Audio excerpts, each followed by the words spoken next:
ಕಾಂತಿ ಬದುಕಿದ್ರೆ ನಿಮ್ಮ ಮಗಳಿಗೆ ಅನ್ಯಾಯ ಆಗುತ್ತೆ ಅಂತ ನೀವು ಕಾಂತಿನ ಸಾಯಿಸೋದಕ್ಕೆ ಪ್ರಯತ್ನ ಪಟ್ರಿ. ಈಗ ಸುಳ್ಳು ಹೇಳಿ ನೀವು ಮಾಡಿರೋ ಅನ್ಯಾಯನ ಮುಚ್ಚೋದಕ್ಕೆ ಪ್ರಯತ್ನ ಪಡ್ತಿದ್ದೀರಾ? ರೇಣುಕಮ್ಮ, ಅನ್ಯಾಯ ಮಾಡಿರೋರು ನೀವು, ಅದನ್ನ ಮುಚ್ಚಾಕ್ತಾ ಇರೋರು ನೀವು. ಈಗ ಆ ಅನ್ಯಾಯನೆಲ್ಲ ತಗೊಂಬಂದು ನಂತರ ಕಟ್ತಾ ಇದ್ದೀರಾ? ಹೇಮಾವತಿ, ನಾಲ್ಗೆನ ಬಿಗಿ ಹಿಡಿದು ಮಾತಾಡಿ. ಯಾಕೆ? ನೀವು ಮಾಡಿರೋ ಅನ್ಯಾಯದ ಬಗ್ಗೆ ನಾನ್ ಮಾತಾಡಿದ ಕೂಡ ನಿಮ್ಗೆ ಸಿಟ್ಟು ಬಂದ್ಬಿಡ್ತು ಅಲ್ವಾ? ನಮ್ಮ ಕಣ್ಣೆದುರಿಗೆ ಇದೇ ಕಾಂತಿಗೆ ನೀವು ಎಷ್ಟೊಂದು ಅನ್ಯಾಯ ಮಾಡಿಲ್ಲ. ಅವಳು ಕತ್ತಿಸಿ ಸಾಯಿಸಿಲ್ಲ ಅಷ್ಟೇ. ಕಾಂತಿಗೆ ನೀವು ಅನ್ಯಾಯ ಮಾಡಿಲ್ಲ ಅಂತ ಎದೆ ಮುಟ್ಟಿ ಪ್ರಮಾಣ ಮಾಡಿ ಹೇಳಿ ನೋಡೋಣ. ಆಗಲ್ಲ ಅಲ್ವಾ? ಆಗೆಲ್ಲ ಐಶ್ವರ್ಯ ಐಶ್ವರ್ಯ ಅಂತಿದ್ದವ್ರ ಮನಸ್ಸು ಆ ಶಾಸ್ತ್ರಿ ಏನೋ ಒಂದು ಹೇಳ್ದ ಅಂದ ತಕ್ಷಣ ಕಾಂತಿ ಕಡೆ ತಿರುಗ್ಬಿಡ್ತಾ? ಎಲ್ಲ ನಾರ್ಮಲ್ ಆಗಿದೆ. ಇನ್ನೆರಡು ದಿನದಲ್ಲಿ ನಿಮ್ಮನ್ನು ಡಿಸ್ಚಾರ್ಜ್ ಮಾಡ್ಬೋದು. ನೀವು ಕೈ ಮುಗಿಬೇಕಾಗಿರೋದು ನನಗಲ್ಲ, ರೇಣುಕಮ್ಮ ಮತ್ತು ಐಶ್ವರ್ಯ ಅವರಿಗೆ.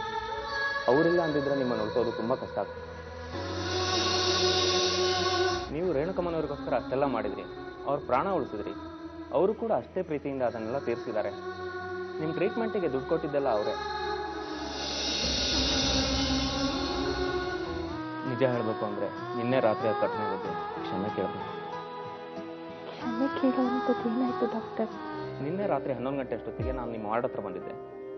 ಹೇಮಾವತಿಯವರು ನಿಮ್ಮೊಬ್ಬರನ್ನೇ ಬಿಟ್ಟು ಹೊರಗಡೆ ಹೋಗ್ತಾ ಇದ್ರು. ಯಾಕೋ ತುಂಬ ಹೆದರ್ಕೊಂಡಾಗಿದ್ರು. ನನಗೆ ಯಾಕೋ ಅನುಮಾನ ಆಯಿತು. ವಾರ್ಡಿಗೆ ಬಂದು ನೋಡಿದೆ, ನಿಮ್ಮ ಆಕ್ಸಿಜನ್ ಮಾಸ್ಕ್ ಬಿದ್ದೋಗಿತ್ತು. ನೀವು ಮಂಚದಿಂದ ಕೆಳಗೆ ಬಿದ್ದೋಗಿದ್ರಿ. ನಾನು ಬರೋದು 5 ನಿಮಿಷ ತಡ ಆಗಿದ್ರು ನಿಮ್ಮ ಜೀವಕ್ಕೆ ಅಪಾಯ ಆಯಿತು. ನೀವು ಯಾವುದಕ್ಕೂ ಹುಷಾರಾಗಿರಿ. ಈಗ ರೆಸ್ಟ್ ತಗೊಳ್ಳಿ, ನಾನು ಆಮೇಲೆ ಬಂದು ನೋಡ್ತೀನಿ. ನಾಳೆ ಕಾಂತಿನೇ ತನ್ನ ಸೌತಿ ಅನ್ನೋ ವಿಷಯ ನಮ್ಮ ಐಶುಗೆ ಏನಾದ್ರೂ ಗೊತ್ತಾದ್ರೆ ಏನಾಗುತ್ತೆ ಹೇಳಿ?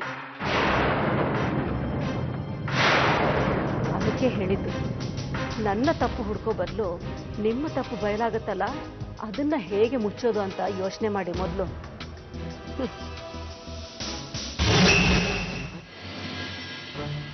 ಪುಟ್ಟಣ, ಹೇಮಾವತಿನ ಅಷ್ಟು ಸುಲಭವಾಗಿ ಬಿಡೋದಕ್ಕಾಗೋದಿಲ್ಲ. ಆಕೆ ಏನ್ ಬೇಕಾದ್ರೂ ಮಾಡಬಹುದು. ಈ ವಿಷಯ ನನಗೆ ಮುಂಚೆನೆ ಗೊತ್ತಿತ್ತು, ನಿನಗೆ ಈಗ ಗೊತ್ತಾಗ್ತಿದೆ ಅಷ್ಟೇ. ಏನ್ ಹೇಳ್ತಿದ್ಯಾ? ಇರೋ ವಿಷಯನೇ ಹೇಳ್ತಿದ್ದೀನಮ್ಮ. ನೀನು ಯಾವಾಗ ಐಶ್ವರ್ಯನ ನಮ್ಮ ಮನೆ ಸೊಸೆ ಅಂತ ಕರ್ಕೊಂಡು ಬಂದಿಯೋ, ಈ ಸಮಸ್ಯೆನೂ ಅವಳ ಜೊತೆಲೇ ಬಂತು. ಐಶ್ವರ್ಯಗೋಸ್ಕರ ಅವ್ರನ್ನ ಸಹಿಸ್ಕೊಂಡೆ. ಆದ್ರೆ ಇವತ್ತು ಕಾಂತಿ ಪ್ರಾಣಕ್ಕೆ ಸಂಸ್ಕಾರ ತರೋವರೆಗೂ ಮುಂದುವರಿತಾರೆ ಅಂತ ನಂಗೆ ಗೊತ್ತಿರಲಿಲ್ಲ.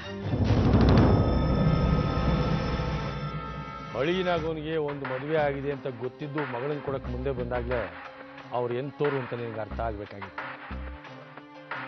ಏನ್ ಮಾಡಬಹುದು ಅಂತ ನೀನೇ ಹೇಳ್ಬಿಟ್ಟಣ. ಇದಕ್ಕಿರೋದು ಒಂದೇ ಪರಿಹಾರ. ಏನದು? ಹಣ. ಹಣ ಕೊಟ್ರೆ ಎಲ್ಲ ಸರಿ ಹೋಗುತ್ತೆ ಅಂತೀಯ? ಖಂಡಿತವಾಗ್ಲು. ಅವರು ಹಣದ ಹುಚ್ಚಿನ ದಾಸರು.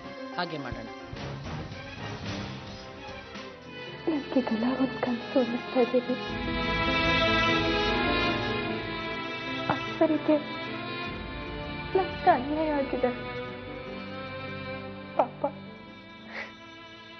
ಆದ್ರೂ ಅವಳು ನನ್ನನ್ನು ಎಷ್ಟು ಪ್ರೀತಿಯಿಂದ ನೋಡ್ಕೊತಾ ಇದ್ದಾಳೆ. ನಾನೇ ನಿಮ್ಮ ಮೊದಲೇ ಹೇಳ್ತೀನಿ ಅಂತ ಗೊತ್ತಾದ್ರೆ ಅವಳಿಗೆ ಎಷ್ಟು ಬೇಜಾರಾಗುತ್ತಲ್ವಾ? ಕಾಂತಿ, ಈಗ ಯಾಕೆ ಇದನ್ನೆಲ್ಲ ಯೋಚನೆ ಮಾಡ್ತಿದ್ದೆ ನೀನು? ಈಗ ಐಶ್ವರ್ಯ ಜೊತೆ ಅಮ್ಮನೂ ನಿನ್ನ ಪ್ರೀತಿಸೋದಕ್ಕೆ ಶುರು ಮಾಡಿದ್ದಾರೆ. ಅಮ್ಮ ನಿನ್ನನ್ನು ಸೊಸೆ ಅಂತ ಒಪ್ಕೊಂಡು ಮನೆ ತುಂಬಿಸ್ಕೊಳ್ಳೋ ದಿನ ಹತ್ರ ಬರ್ತಿದೆ ಅಂತ ನನ್ಗನ್ನಿಸ್ತಿದೆ.